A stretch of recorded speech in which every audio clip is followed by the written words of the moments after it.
Good morning, students. Today we are going to start our new lesson number 2nd, subject and predicate, class 5th. Okay. In previous class we learned about the first chapter, and now today we are going to start a new topic, and that topic name is subject and predicate. Okay. In previous class we learned about what is meant by the sentence. Now repeat it again. Okay. A group of words which express complete sense is called sentence. Sentence म्हणजे काय? वाक्य. मागील तासिकेमध्ये किंवा पहिल्या प्रकरणामध्ये आपण पहिल्या chapter मध्ये अभ्यासलेले आहे की सेंटेन्स कशाला म्हणतात? A group of words which express complete sense is called sentence. अर्थपूर्ण म्हणजे शब्दांचा समूह जो पूर्ण अर्थ व्यक्त करतो त्याला आपण काय म्हणत असतो?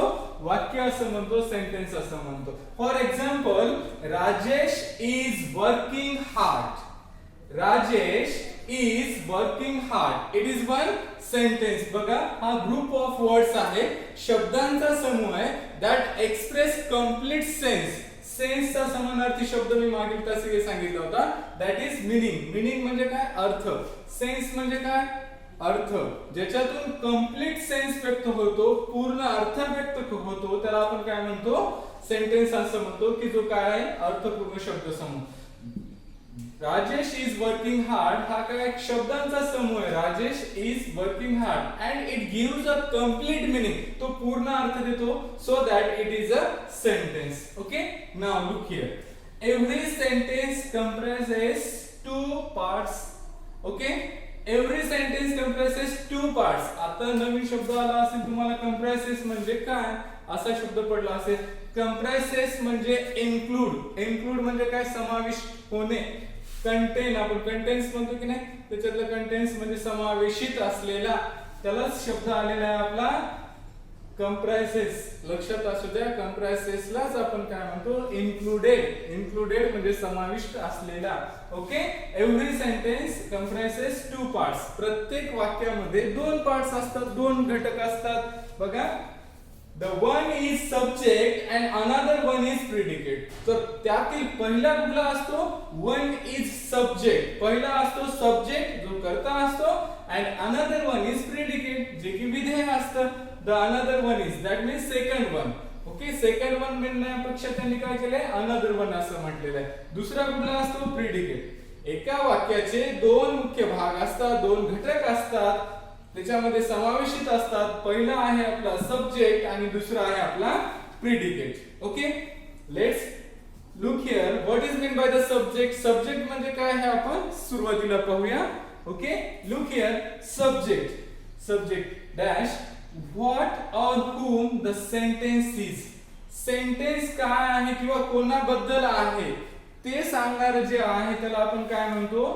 सब्जेक्ट असं म्हणतो. ज्यावेळेस बघा, मी मागील तासिकेत सांगितलं होतं, in previous class I already told you that if you identify the subject that time you can ask a question to main verb, that time you get the subject. That means when you ask a question with what or who or whom, that time you get the answer and that answer is our subject. तेच आपलं काय असतं? Subject असतं. म्हणजे एखाद्या वाक्यामधील क्रियापदाला जर what ने किंवा हु ने प्रश्न विचारला तर आपल्याला वाक्याचा कर्ता मिळत असतो. हे मागील तासिकेत सांगितलं. तेच इथं आहे. Subject what or who the sentence is. Okay. In short, naming word. आता सब्जेक्ट मध्ये काय असतं? Naming word. नेमिंग वर्ड म्हणजे काय असतं? नाउन असतं. Okay. Clear. Now what about the predicate? Okay, predicate, the part that tells something about the subject. The part म्हणजे काय? भाग.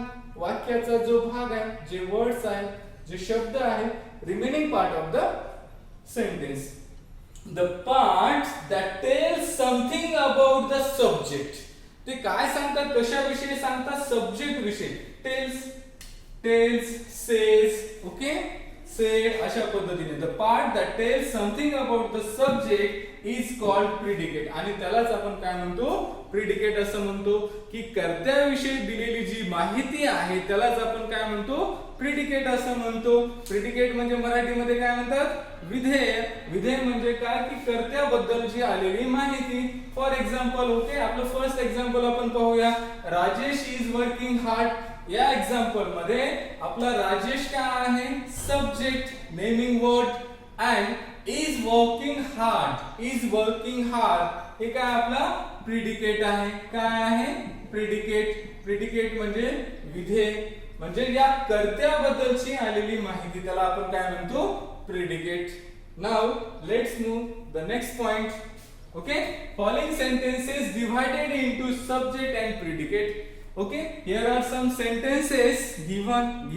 Okay, and that sentences divided or separated in two parts. The first part is subject and second one is predicate. Okay, let's look here. Okay, first divided म्हणजे काय separate केलेले आहे.